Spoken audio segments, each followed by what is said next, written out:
It is with great honor that I now introduce the first of the Harvard Medical School Class of 2023 student speakers, Haylin Cho.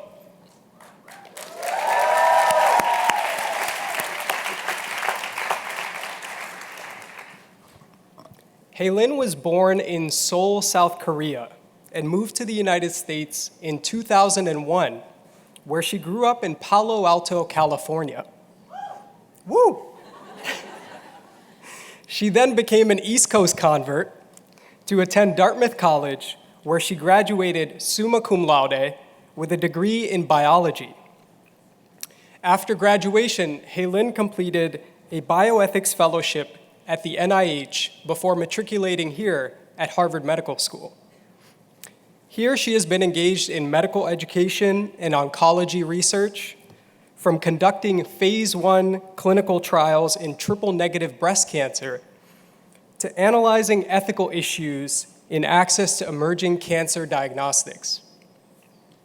However, she considers her true legacy at Harvard to be the drawings and photographs she's taken of her friends and the homemade baked goods she feeds them.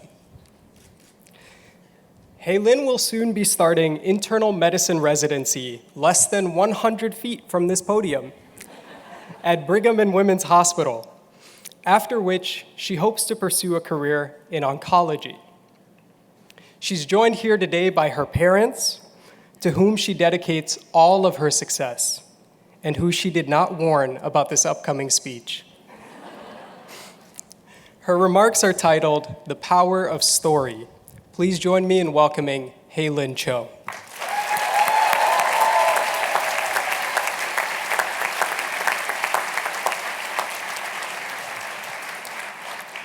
Thank you, Ahmed, and thank you everyone for being here today.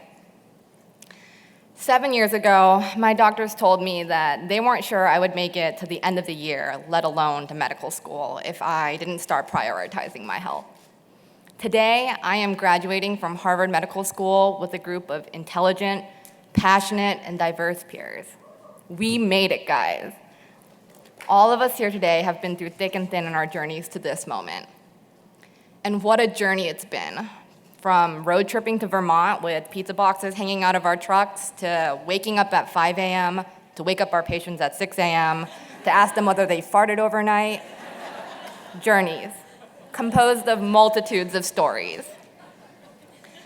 I stand here today because several months ago, thanks to the encouragement of a close friend and classmate, I found myself on a plane to Anchorage, Alaska to take part in Harvard's Community Engagement and Healthcare Clerkship.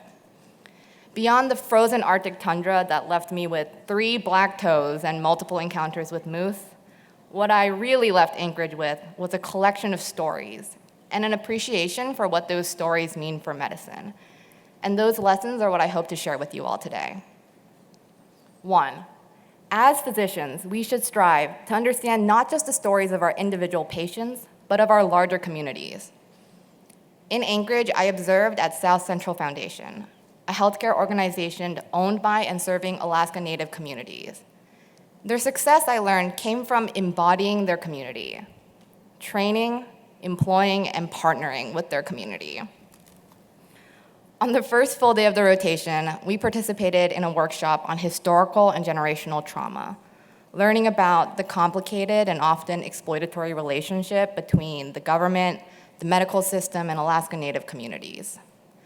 The stripping of tradition and family that results in cultures of silence and fatalism.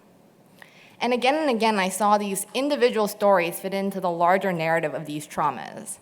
And while I couldn't personally relate to the Alaska-specific facts, I could see echoes of other types of historical and generational traumas across the patient communities at Boston and across the Asian and Korean American communities with which I identify.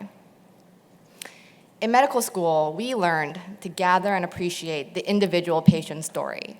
But we must also remember that that patient's story is contextualized by the community they come from.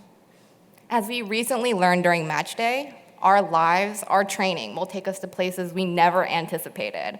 And wherever we go, we should strive to build rapport with their communities in the same way we approach relationship building and rapport with our individual patients. That means seeing them, understanding them, and advocating for them. 2, the power of the story is in the interpretation. As students, or as some of our attendings fondly called us, future doctors, we received many stories. As full-fledged doctors from today onwards, we are poised to receive hundreds more. But we are also storytellers. We tell our patients' stories to other providers. We tell stories in our research, the ways in which we frame our questions, our findings, our recommendations. We even tell stories in the way we interpret and respond to our patients in the moment. On my last day in Anchorage, the Vice President of Medical Services at South Central Foundation told us, the best way to promote health in your patients is to promote their self-confidence and their autonomy.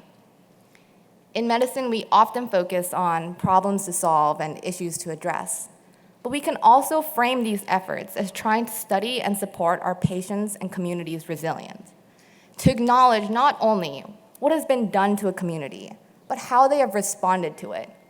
Not just what has prevented a community from thriving, but what has allowed them to persevere in the face of these struggles. And most importantly, how can we reinforce and bolster that response by providing resources? That is a subtle perspective shift, but reminds us that if the power of the story is in the interpretation, interpretation depends on not just the storyteller, but also the receiver. And finally, 3, there is power in owning your story. In Alaska, we talked about sharing story, from surface level stories about something funny that happened that morning to deeper iceberg level stories that really define who we are. We all tell stories to create connections. Connections protect us from burnout. Connections drive us to be in medicine, even though, as we've learned over the last 4 years, medicine is hard work. As researcher Brené Brown once said, we are the others. That is to say, in some ways, we are our patients. We can understand what they feel, not necessarily because we have lived those same experiences, but because we can associate their emotions and experiences with our own.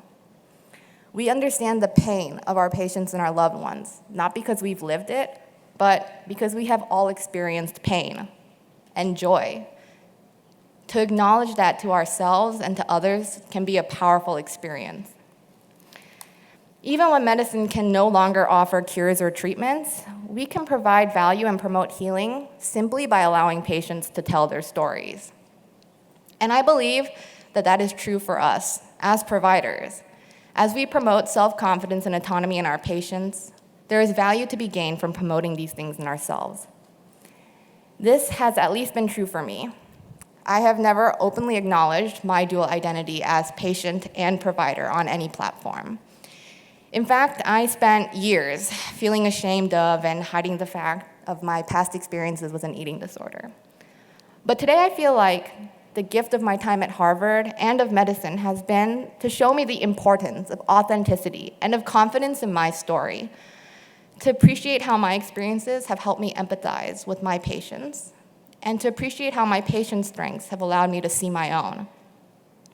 Ultimately, we are all storytellers and receivers.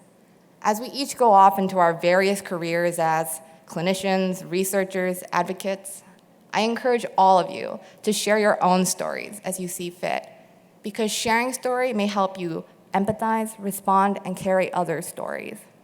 Let us each reflect about the levels at which we tell stories, from surface stories to build rapport with our patients, personal stories to practice our self-empowerment, stories to understand the communities we will serve, stories to explain the data we will gather. And let us all appreciate the power of a story. Thank you for listening, and congratulations, class of 2023.